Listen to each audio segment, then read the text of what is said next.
하나님 오른편에 앉아 계신 영광의 주 하나님 오른편에 앉아 계신 영광의 주 왕의 왕 주의 주 의와 진리 진실하신 주 나의 주님 나의 생명 영원히 섬기리 하나님 오른편에 하나님 오른편에 앉아 계신 영광의 주 하나님 오른편에 앉아 계신 영광의 주 왕의 왕 주의 주 의와 진리 진실하신 주 나의 주님 나의 생명 영원히 섬기리 왕의 왕 왕의 왕 주의 주 의와 진리 진실하신 주 나의 주님 나의 생명 영원히 섬기리 다같이 기도합시다. 왕의 왕 되신 우리 주님 우리가 진리로 신실하신 주님 우리 가운데 이 시간 함께하여 주시옵소서. 주여 우리 가운데 영광 받아 주시옵소서. 다같이 기도합니다. 주여 아버지 하나님 이 시간에 하나님 보좌 우편에 계신 우리 예수 그리스도시여 주님의 이름으로 우리가 기도할 때에 주여 이 시간 우리 모든 심령들의 기도를 들으시고 하늘의 하나님 우리 가운데 응답하여 주시옵소서. 주여 역시 하시는 마음 되기를 원합니다. 주여 주님으로 두 비를 얻게 하시고 하나님 주신 함께 만족과 기쁨을 얻게 하시옵소서. 주님 역사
목마른 사슴시내 물을 찾아 헤매이듯이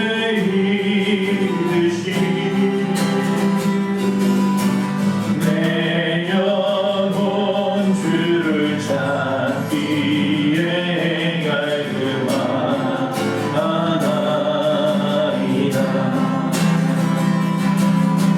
주님만이 나의 힘, 나의 방패, 나의 장소만, 나의 몸 영성 나가 져서 주님 경배합니다.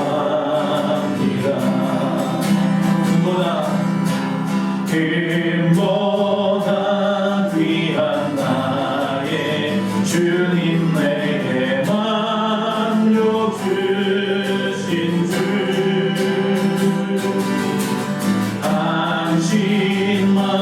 당신만이 나의 기쁨 또한 나의 장고백. 주님만이 나의 힘, 나의 방패, 나의 장소만, 나의 몸 정성 나가 져서 주님 경배합니다. 우리 1절만 다시 한번 하겠습니다. 목마른 사슴, 목마른 사슴시내 물을 찾아 헤매이듯이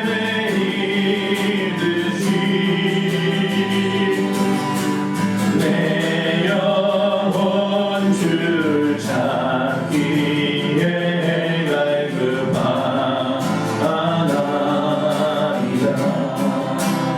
주님만이 나의 힘, 나의 방패, 나의 장소만, 나의 몸 정성 나가 져서 주님 경배합니다. 주님만이 나의 힘, 주님만이 나의 힘, 나의 방패, 나의 장소만, 나의 몸 정성 나가 져서 주님 경. 우리 다시 한번 하나님과 기도합니다. 나의 힘이 되신 여호와여, 목마른 사슴처럼 간절하게 여러분의 구하는 것을 구합니다. 다 같이 기도합니다. 주여, 아버지여,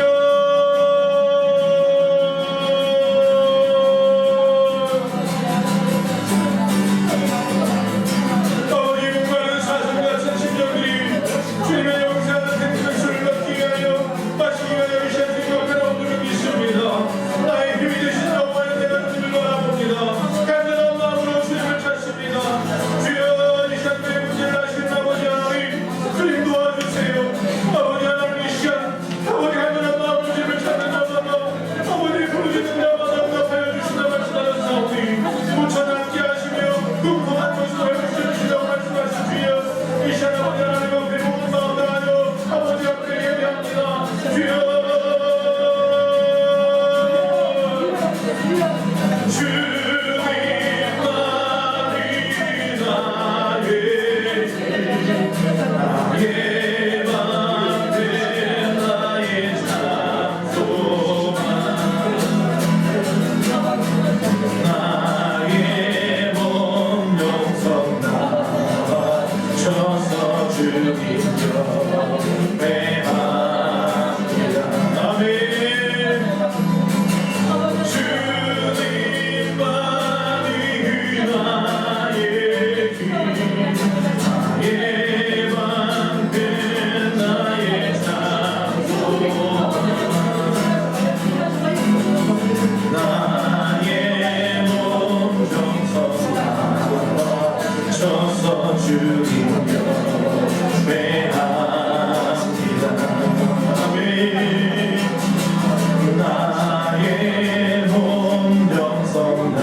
세상의 빛으로 오신 예수여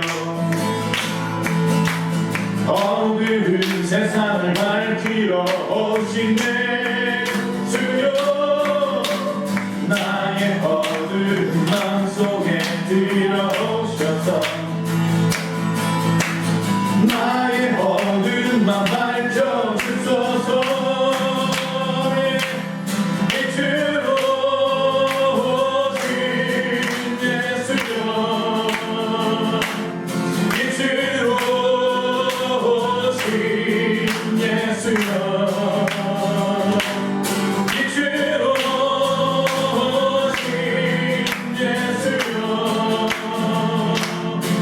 나의 어두운 맘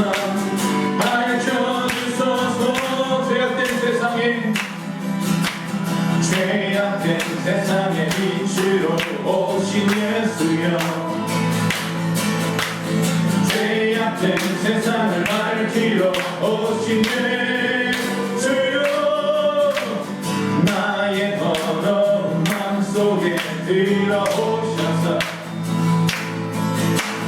나의 더러운 맘 씻어주소서 빛으로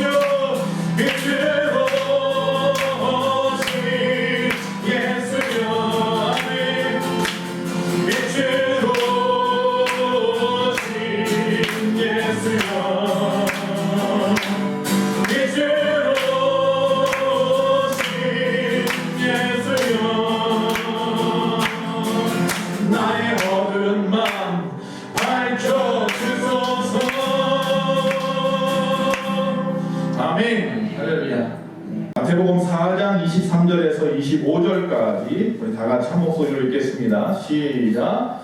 예수께서 온 갈릴리에 두루 다니사 그들의 회당에서 가르치시며 천국 복음을 전파하시며 백성 중에 모든 병과 모든 약한 것을 고치시니 그의 소문이 온 수리아에 퍼지니라.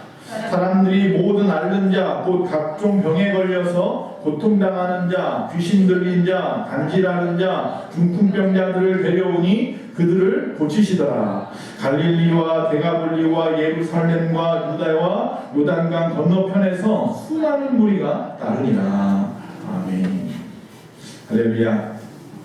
자, 왜 예수님인가? 오늘 세 번째 마지막 시간입니다. 왜 예수님이십니까? 앞에 기억하십니까? 왜 우리가 예수님을 믿습니까? 왜 하필이면 예수님입니까?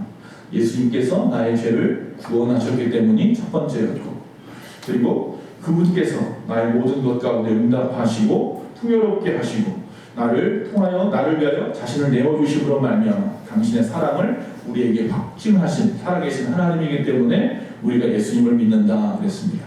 오늘은 마지막 바로 고쳐주시는 주님, 예수님이 우리의 모든 것을 고쳐주시는 분이기 때문입니다. 자, 우리가 그 고쳐주신다는 말씀을 좀 나누려고 오늘 하루 종일 이제 한 30분 정도 볼 건데, 미국에 보면요 항공사들이 많이 있죠. 우리나라도 보면 요새 뭐 여러 가지 있죠. 예, 코로나 때문에 많이 어려움들을 당하고 있는데, 유나이티드라고 하는 항공사가 있어요. 그 항공사에서 여승무원들을 뽑는 기준이 뭐냐면 날씬하고 매력적인 몸매를 유지한 자예요. 또 그 여승무원들이 계속해서 그 회사에서 승무원으로 일하고 싶으면은 그걸 계속 유지해야 돼요. 날씬하고 매력적인 몸매. 도대체 매력적인 게 어떤 기준인지 모르겠지만, 자, 그리고 만약에 한 몇 년이 지났는데 살이 찐다든지 좀 문제가 생기면, 외모에 문제가 생기면 그때는 감봉 조치를 하거나 정직을 시키거나 해고까지 시키는 일이 벌어졌어요. 참다 못해서 변호사를 세워서 그 항공사하고 여승무원 사이에서 법적 공방이 이루어지게 되겠죠. 그리고 결국 판결은 여성에게 날씬한 몸매를 강요하는 것은 인권에 대한 위법이라 없다라고 판정을 받았어요. 그래가지고 1988년부터 1994년 사이에 유나이티드 항공사에 근무한 여승무원이 16,000명 정도 되는데 그 16,000명 여성들에게 전부 다 배상금을 지급하라고 판결을 내렸어요. 그러니까 처음 일어나는 일인 거예요. 아주 센세이션한 일이 된 거예요. 여성 인권이 처음으로 사람들 앞에 드러나기 시작한 사건이 이 사건이라고 해요. 자, 그 소식을 듣고 나서 이 미국에는 뭐 여러 가지 협회가 있으니까 이 전국 비만인 협회라고 있대요. 전국 비만인 협회에서 내놓은 것이 뭐냐면 전국에 있는 비만인이요 안심하라, 힘내라, 이제 걱정하지 마라 이렇게 해서 외쳤다고 해요. 여러분, 우리가 여기서 그런데 한 가지 간과해서는 안 되는 게 있어요. 물론 절대로 비만을, 저도 비만이니까 사실은 비만을 갖다가 조롱하거나 비난할 이유가 하나도 없습니다. 그러나 중요한 것은 뭐냐면요, 한 가지 놓쳐서는 안 되는 것은 뭐냐면 비만은요 분명히 성인병의 원인이 될 수 있다는 사실이에요. 미국에서요 평균 200kg가 넘는 비만인이 5만 명 정도가 된대요. 우리나라는 얼마나 되는지 잘 모르겠습니다만 세계 비만인이요 약 20%, 그러니까 전체 인구의 약 20%가 비만 인구예요. 근데 우리나라 같은 경우가 그 20% 정도에 듭니다. 우리나라가 중간쯤 하나 봐요. 미국 같은 경우는 35%가 비만이랍니다. 세계에서 비만인이 가장 많은 나라는 중국이에요. 근데 이 중국에서 말하는 비만인은 8,960만 명이 비만이래요. 거의 1억 명 가까이. 미국이 두 번째로 많은데 8,700만 정도예요. 그러나 인구 대비로 하면은 미국이 가장 많겠죠. 비만이 굉장히 이 지금 마지막 살아가고 있게 현대인에게 있어서 큰 문제가 되고 있는 거예요. 그러다 보니까 이 건강에 관심이 많다 보니까 현대인들의 최대 관심이 뭐 잘 먹고 잘 사는 것도 좋겠지만 이 건강이잖아요, 건강.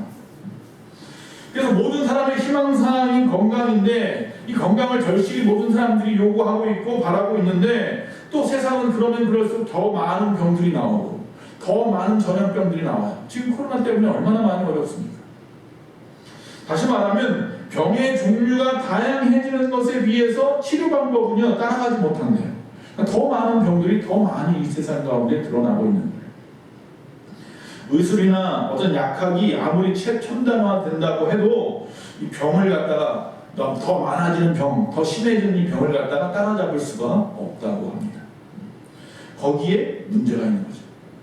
삶에 있어서 우리가 삶에 있어서 좋은 것, 복이라고 말할 수도 있을까요? 좋은 것은 병에 걸리지 않는 거예요. 병에 걸리지 않고 내 생명을 다할 때까지 살아가는 거예요. 건강하게. 그렇죠. 그 다음에 좋은 것이 있다면 병에 걸렸더라도 의학의 도움을 받아서 잘 고쳐지고 또 죽을 때까지 내 명수를 다할 때까지 그 병 때문에 어려움 당하지 않는 거겠죠.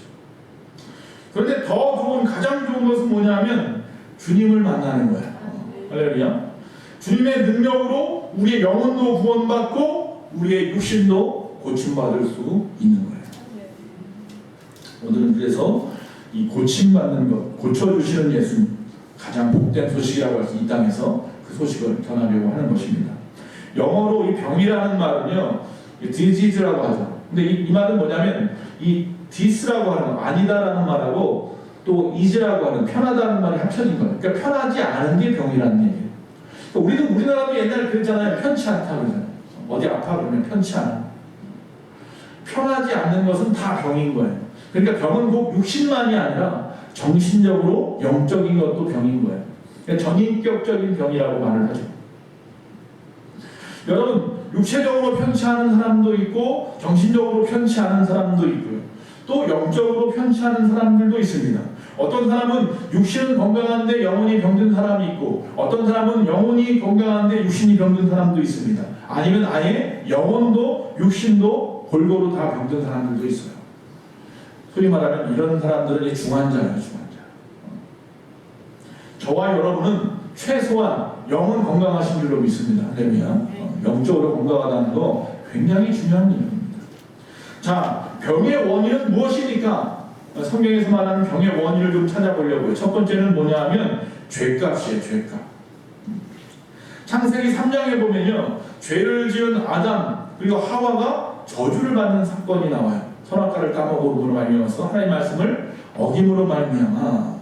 자, 그들이 받은 저주가 뭐냐면 아담은 땀 흘려서 일을 해야 먹을 수 있게 되었고, 또 하와는 잉태하는 고통과 해산의 수고를 갖다가 당하게 되었고, 그리고 그들이 살고 있는 그 땅은 가시와 엉겅퀴를 내게 되었다 그랬어요. 그런데 또 중요한 것은 뭐냐면 인간은 죽어서 어디로 돌아간다? 흙으로 돌아간다 그랬어요. 흙은 가시와 엉겅퀴를 내는데 인간은 죽어서 그 영원한 흙으로 들어가는 거예요. 한마디로 말하면 정상적인 삶의 리듬이 깨지는 것을 우리가 병이 들었다라고 말을 하는 거예요.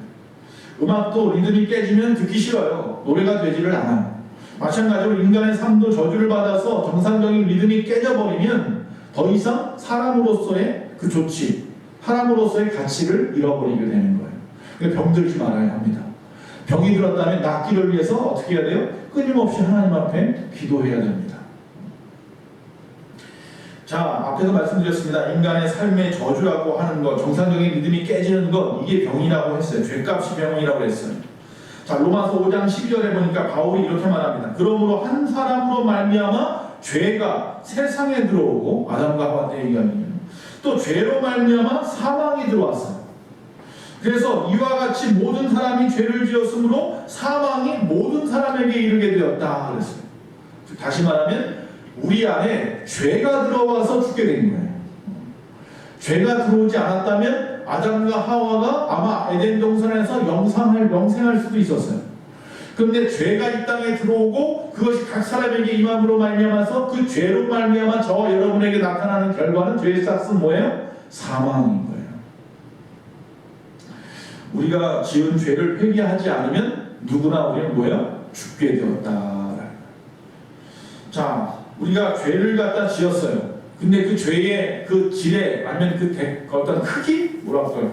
죄가 많고 적음, 경중에 따라서 어떤 죄는 뭐 징역형이기도 하고, 어떤 병은 어떤 그 죄는 집행유예로 풀려나기도 하고, 어떤 죄는 무기징역이나 사형도 당할 수 있는 것처럼, 저와 여러분에게 있어서 사형을 당하지 않는 죄, 다시 말하면 세상 가운데 살아가면서 어려움을 당하고 주님 앞에 떨어져 있는 동안에 살아가는 그런 모든 삶, 아니면 이 땅에 살아가면서 주님을 믿지만 주님을 믿는 그 가운데에서 어려움도 당하고 고난도 당하고 박해도 당하고 살아가는 삶, 질이 달라요.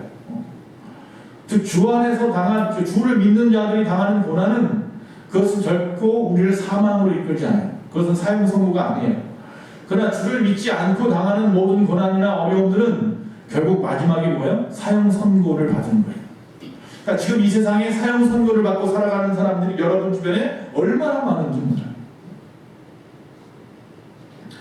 자, 그러면 그 죄 사함을 받을 수 있을까요? 질병이나 고통이나 실패나 죽음의 원인이 죄값이라고 했는데 그 죄를 사함받으면 되지 않겠습니까? 바로 나 대신 십자가에 죽으신 예수 그리스도를 믿음으로만 죄 사함을 받을 수 있죠.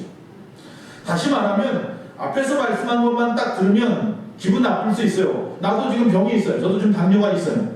여러분마다 각자의 종종씩 병이 있는데 이게 뭐라고요? 죄값이라고 말하니 그러면 병든 사람은 전부 다 죄인이야?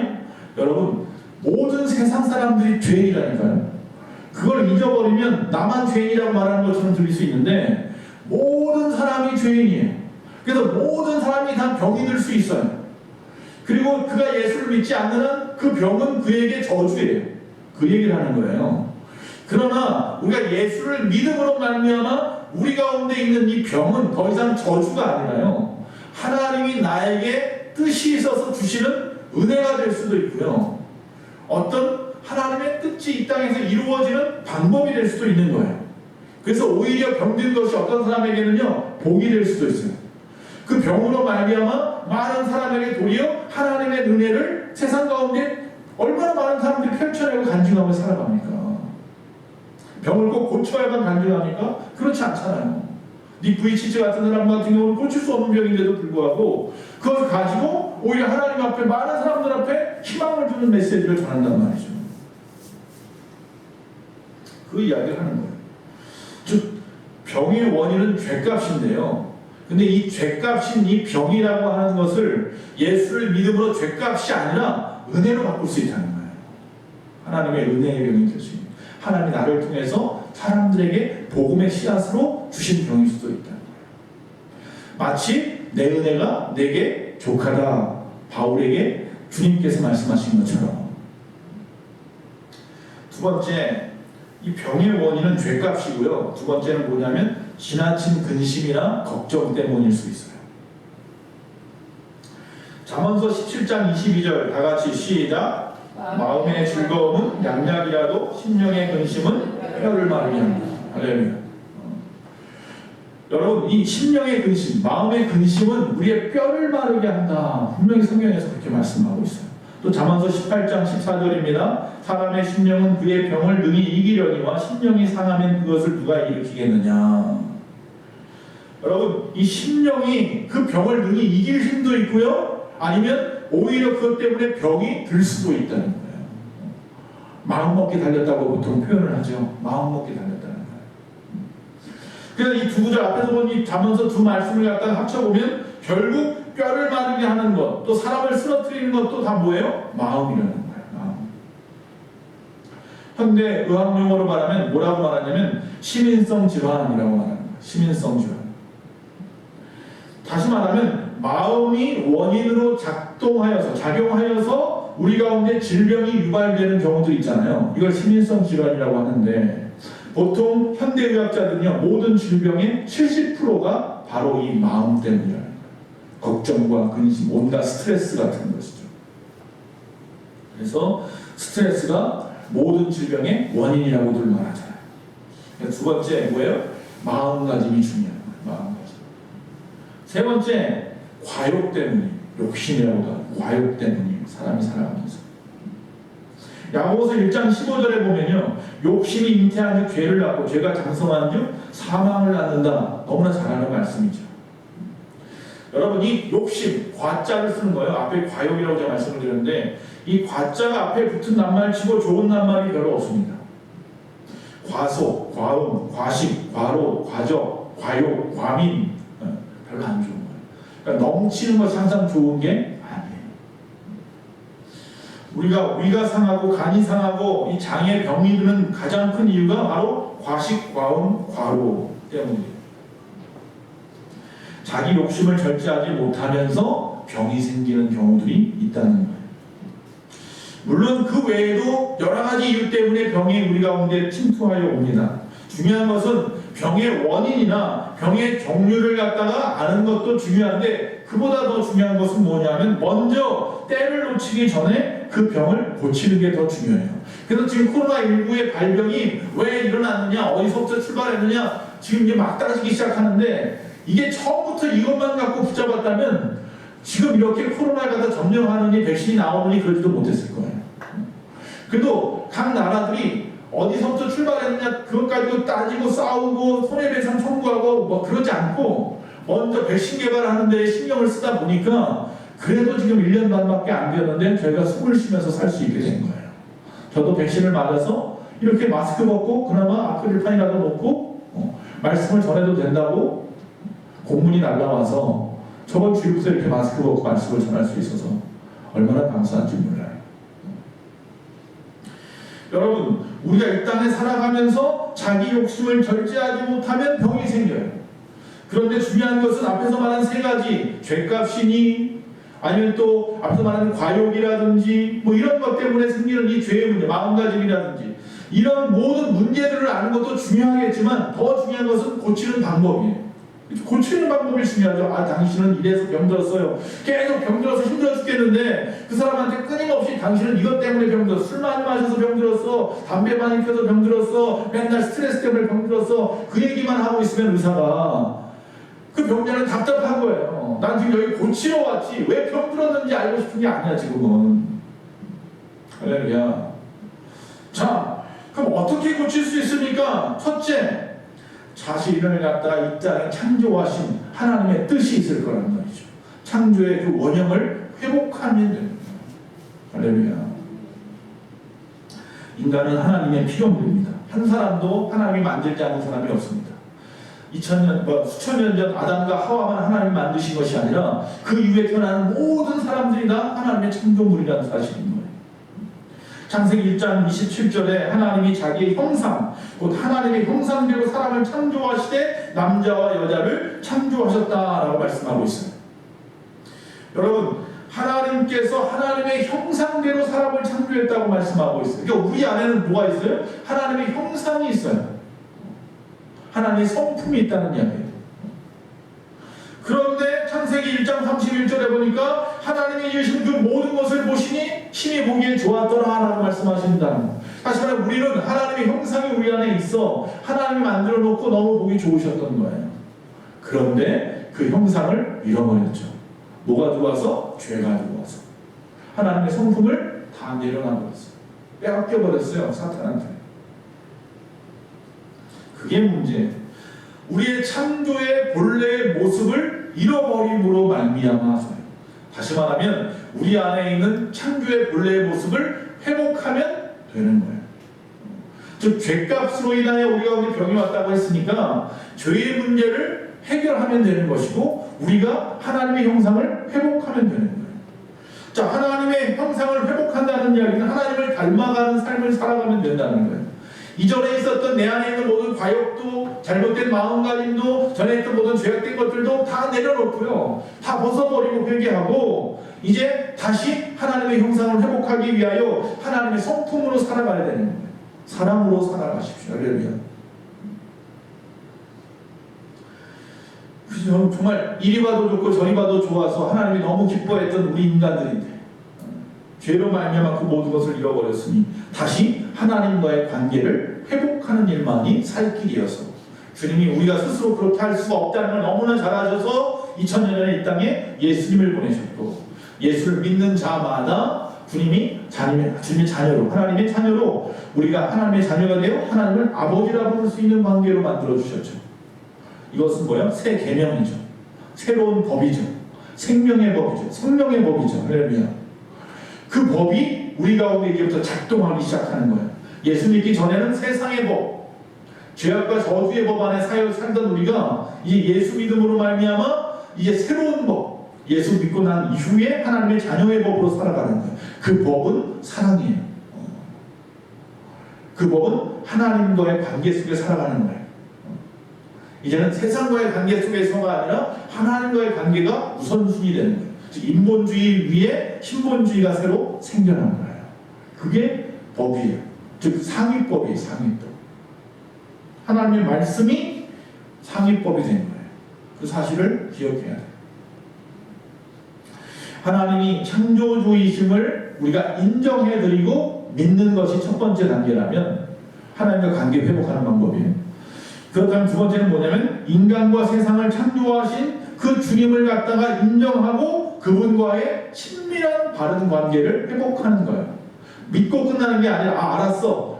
그분이 하나님이구나. 내가 그 예수님을 통해서 구원받았구나. 알고 끝나는 게 아니라 이제 그러면 하나님의 자녀로서 하나님과 친밀한 관계를 맺으면서 살아가야 되는 거예요. 그런데 피조물이 하나님을 갖다가 거역하고 외면하기 시작합니다. 그러면서 우리의 사는 길이 막히는 거예요. 모든 것이 막혀버리는 거예요. 왜 사람들이 하나님을 믿는다고 하면서도 하나님을 외면하며 살까요? 이스라엘 백성들이 하나님을 경외함이 없어서요. 제가 언젠가 이 경외함에 대해서 좀 말씀을 전해야 될 것 같더라고요.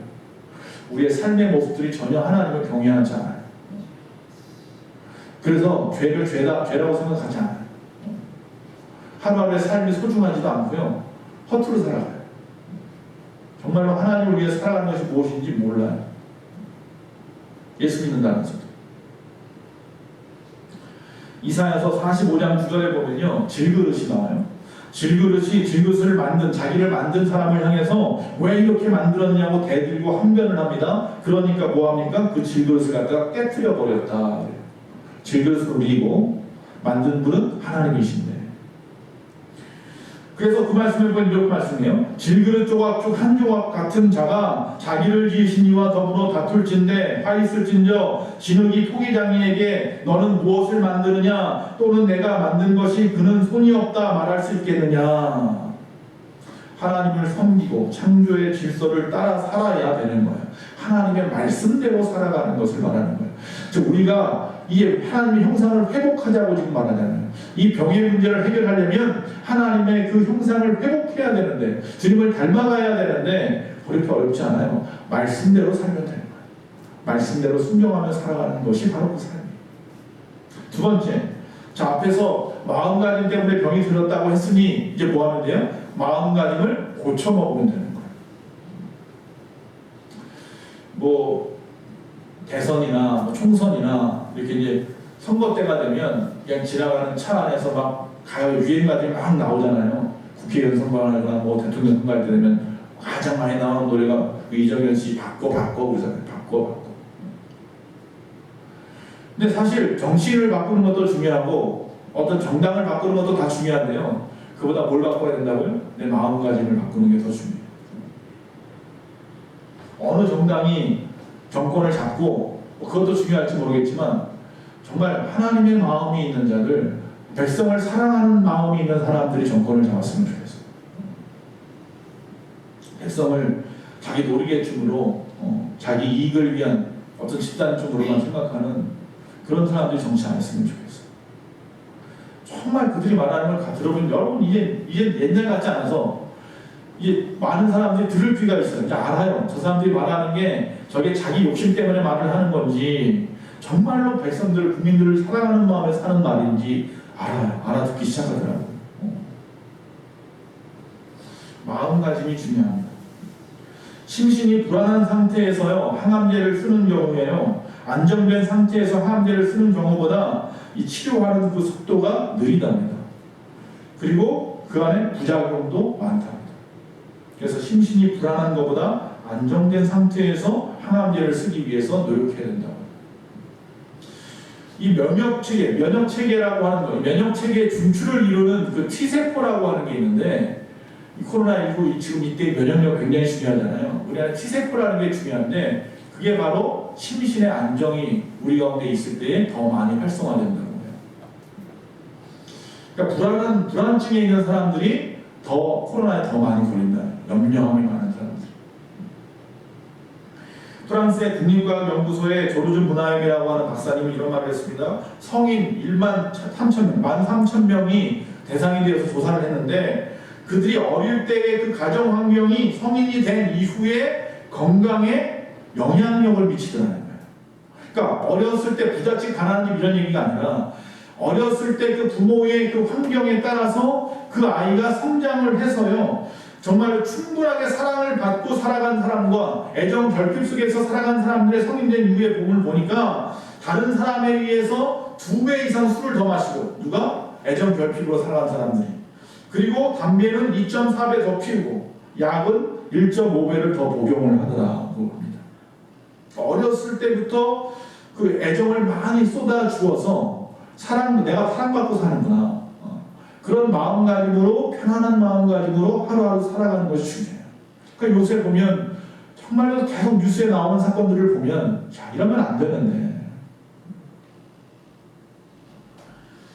다른 조사 결과에 의하면 불안, 초조, 또 심리적인 갈등이 쌓일 때 몸속에서 분비되는 스트레스 호르몬이 더 많이 나와서 이 돌연사를 촉진하는 원인이 된다고 합니다. 서울대학교 서정선이라는 교수님 팀에서 이 스트레스 단백질이라는 게 있대요. 이 스트레스 단백질의 일종인 열충격 단백질을 갖다가 이 실험용 쥐한테 주입한 결과 당뇨와 암이 발생을 하더래요. 그러니까 암이나 당뇨도요 이 스트레스 때문에 올 수 있다는 거예요. 잠언서 4장 23절 말씀 모든 지킬 만한 것 중에 내 마음을 지키라 생명의 근원이 이에서 남이라. 잠언서 17장 22절에 마음의 즐거움은 양양이라. 할렐루야.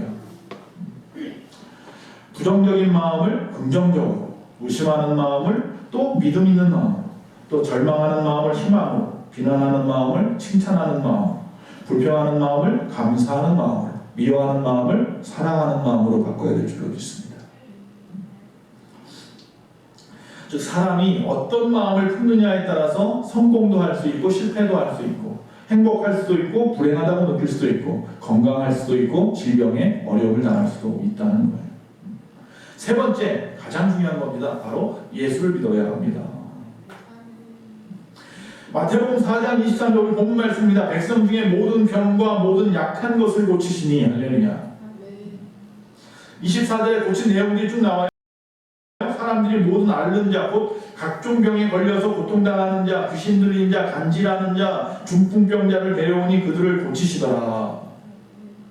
자, 여기서 고통당하는 자는 정신적인 스트레스, 어떤 앞에서 말하는 시민성 환자들을 말하는 거고, 여기 귀신 들린 자는 영적으로 악한 사단의 세력에 의해서 고통당하는 영적인 병자들을 말하는 거고, 간질 또 중풍병자는 육신이 병든 자를 말하는 거예요. 다시 말하면 예수님이 고치는데요, 육신의 질병만 고치는 것도 아니고 영혼의 질병만 고치는 것도 아니고 정신적인 질병만 고치는 것도 아니라 전인격적으로 그 모든 것을 다 고칠 수 있는 분인 줄 믿습니다. 많은 사람들이 예수님을 갖다가 그저 우리 영적인 질병만 고친다고 생각해요. 정신적인 부분만 건드리실 수 있다고 생각해요. 아니잖아요. 성경 보니까 죽은 자도 살리셨잖아요. 수많은 중풍병자도 살리셨잖아요. 할렐루야. 하나님의 뜻이면 오늘 죽은 자도 다시 살아날 줄로 믿습니다. 예수님은 옛날이나 지금이나 살아계십니다. 할렐루야. 2000년 전 죽은 자를 살리실 때도 살아계신 그 하나님께서 지금도 살아계셔요. 지금. 똑같은 능력을 가지고 행하시는 거 아니에요. 인간이 포기하고 과학이 포기하고 의학이 다 포기했다 할지라도 오히려 그때가 예수님께서 새로운 일을 시작하시는 출발점이 될 수 있다는 사실을 믿으시기 바랍니다. 다 내려놓은 그때에 하나님이 일하십니다. 1996년에 타임지에 보니까 미국 사람 중에서 특히 기독교인들 중에서 우리가 기도하면 예수님이 고쳐주신다는 것을 믿는 사람들이 82%예요. 그러니까 예수 믿는 사람 중에서 내가 병들었을 때 기도하면 낫게 해주신다는 것을 믿는 사람이 82%. 그 말을 딱 들었을 때 그러면 우리나라 사람들, 우리 기독교인들, 우리 한국의 기독교인들은 얼마나 믿을까? 믿습니까? 정말 믿습니까? 내가 믿는 예수님이 인간의 질병 이까지 것 좀 창조하신 그분께서 이까지 것 좀 못 고쳐? 할렐루야. 다시 말합니다. 과학의 능력이 해결하지 못하는 문제가 얼마나 많이 있습니까? 현대의학으로 못 고칠 병이 얼마나 많이 있습니까? 인간의 능력과 경험으로 풀지 못할 문제들이 세상에 얼마나 많이 있습니까? 그러나 예수님이 책임지시고 해결하실 수 있다는 것을 믿으시기 바랍니다. 그 무엇이라도 할 수 있다는 거예요. 성경 어디에도 보면 바리새인 여러 가지 종교인들이 끊임없이 예수님 앞에 예수를 넘어뜨리려고 올무를 놓고 여러 가지 말씀을 전하고 다 이겨내시고, 할렐루야. 마귀가 3번에 걸쳐서 시험할 때도 말씀 하나로 그냥 다 이겨버리시는 그 주님이네. 여기서 낫겠다고 말씀하시면 저 멀리 있는 그가 나을 줄로 믿습니다.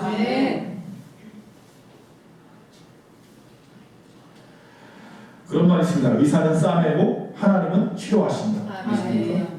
병원에서 수술을 할 때 환부를 절개한 건 의사가 해요. 그리고 와서 여러 가지 자기가 만지고 해서 다시 붙이는 것도 의사가 해. 그런데 사실은 그 절개한 부분이 아물고 그 안에 붙여놓은 것들이 그 자리에 자기 잡아서 아물게 하는 것은 의사가 하는 게 아니더라고요. 하나님이 하시는 거예요. 결국 인간이 하는 부분과 하나님이 하는 부분이 따로 있는 것이 아니에요. 사실은 하나님이 하시는 거예요. 하나님이 의사도 그 의사도 나를 고치고 내 가족을 지금 집도하고 있는 그 의사도 하나님이 창조하신 존재예요. 하나님이 하시는 거예요. 지금 이 시간 하나님께서 우리를 전인격적으로 치료해 주시기를 간절히 바라십시오. 새로운 존재로 우리가 새로워진 모습으로 새 생명을 얻기를 위해서 주님의 이름을 불러야 할 때가 지금인 줄로 믿습니다. 내 문제뿐만 아니라 여러분의 가족들을 위해서, 여러분의 이웃들을 위해서, 우리 교회 성도님들을 위해서 말입니다. 우리가 지금 예레미야서 33장 말씀으로 지금 주일 예배를 지금 시리즈로 역시 부르짖으라는 말씀을 전하고 있어요. 그렇죠? 부르짖으면 응답하시겠다고 했잖아요. 크고 은밀한 것들을 보여주신다며. 그리고 그 위에 뭐라고 했어요? 고쳐 낫게 하시고, 우리의 모든 것을 회복시키시며 우리의 모든 죄를 사하신다고 그랬잖아요. 부르짖읍시다. 자, 왜 예수님이라 합니까? 결론입니다. 나를 죄에서 구원하셨기 때문입니다. 나를 치료하시기 때문입니다. 언제부터 예수님을 불러야 합니까? 지금부터 불러야 됩니다. 언제까지 불러야 됩니까? 영원히 불러야 합니다. 어떻게 불러야 합니까? 뭐야? 부르짖으라며 간절하게 불러야 합니다. 소리쳐 부르십시오. 난 예수가 좋다고. 할렐루야. 한번 외칩시다. 난 예수가 좋다고. 시작. 난 예수가 좋다고. 할렐루야. 많은 사람들 참 진리를 모른 채 주님 곁을 떠나갔지만 내가 만난 주님은 참 사랑이었고 진리고 소망이었소.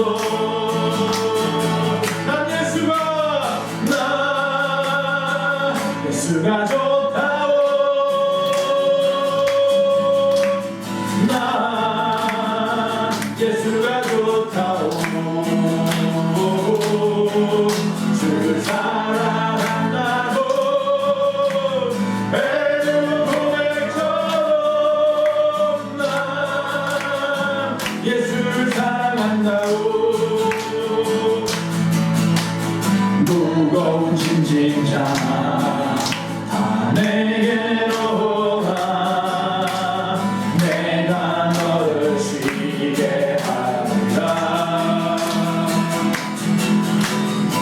이제 나의 생명의 길 참 복된 일이라 항상 내게 들려주셨소.